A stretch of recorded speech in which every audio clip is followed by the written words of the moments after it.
Mayoritas pemain kunci seperti Martin Paes, Kapten Jay Itzes, Tom Hay hingga Ole Romeni tetap dipertahankan oleh pelatih timnas Patrick Kluivert.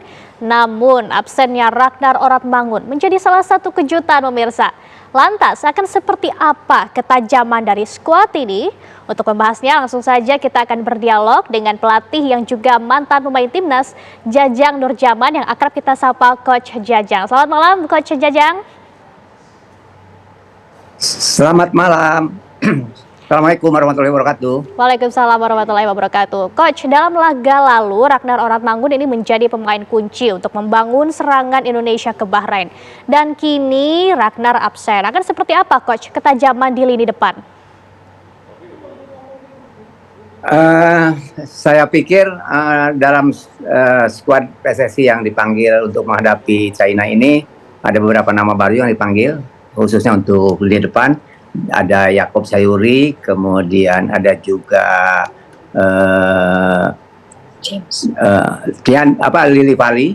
Saya pikir dua pemain ini bisa menggantikan posisi yang ditinggalkan oleh Ragnar Oratmangun, karena dua pemain yang saya sebut tadi memiliki pengalaman dan memiliki kecepatan yang luar biasa.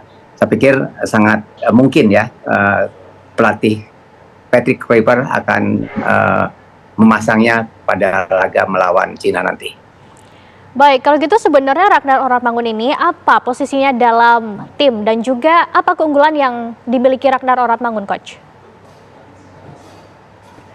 Ya, dalam formasi yang ditampilkan melawan Bahrain pertandingan terakhir kemarin, Coach Patrick memasang atau memakai skema dengan 3-4-3, di mana 3 di depan kita diisi oleh Ole. Kemudian di belakang Ole ada Ragnar sama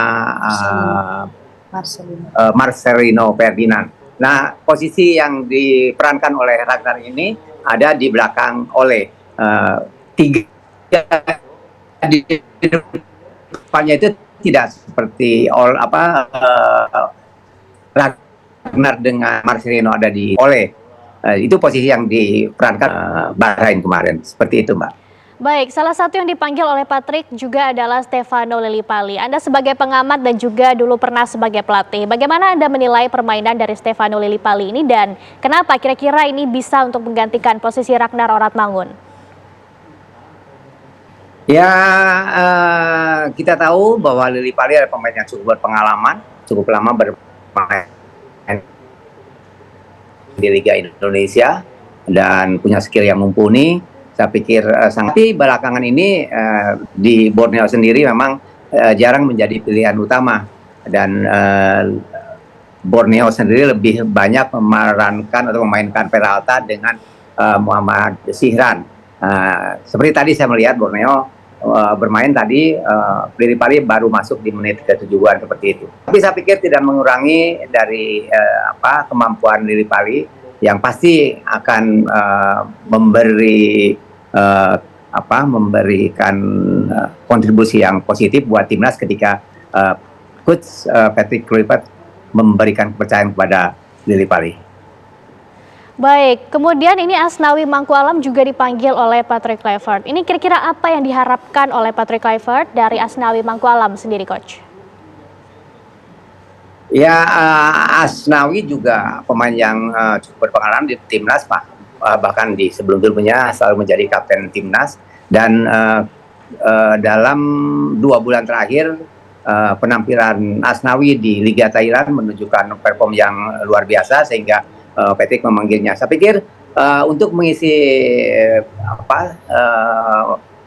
back sayap kanan, saya pikir sangat mungkin ya Patrick Kluivert memberikan kepercayaan kepada Asnawi, karena itu tadi berdasarkan kemampuan atau performnya di 2 bulan terakhir di Liga Thailand cukup oke, sehingga sangat mungkin juga Coach Patrick memberikan kepercayaan kepada Asnawi untuk dimainkan melawan Cina nanti. Baik, Coach Jajang, kemudian kita akan membahas untuk persiapan pertandingan berikutnya. Indonesia ini juga kena sanksi dari FIFA dan pengurangan jumlah penonton juga telah diberikan dari FIFA untuk Indonesia. Apakah kira-kira sanksi ini berpengaruh dengan performa atau dengan semangat timnas ketika bertanding, Coach?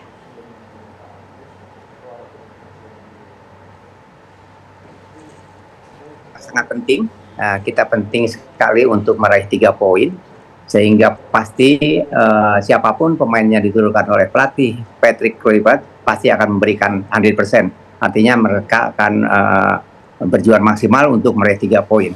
Sehingga walaupun ada sanksi yang diberikan oleh FIFA untuk pengurangan jumlah penonton, saya pikir tidak akan terlalu banyak berpengaruh pada penampilan timnas itu sendiri.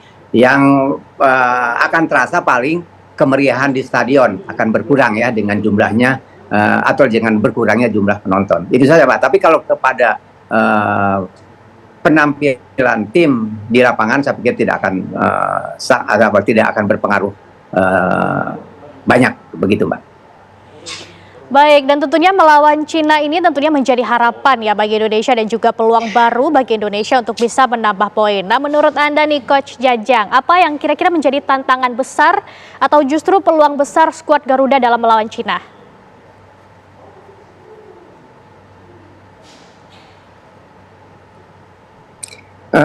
Peluangnya kita optimis Pak, cukup besar kita untuk meraih 3 poin melawan Cina, karena berkaca kepada pertemuan pertama di Cina dulu, kita kalah 2-1, tapi secara position kita bisa menang. Kemudian kita hanya kalah dari taktikal counter attack-nya mereka. Kita harus waspadai aja barangkali counter attack dari tim Cina, terutama melalui Jiang Yuning ya, yang mencetak gol kedua buat Cina. Ya, kita waspadai itu dan kita harus lebih sabar. Saya pikir kita cukup optimis Pak, main di kandang sendiri di GBK melawan Cina kali ini, insya Allah kita bisa meraih 3 poin.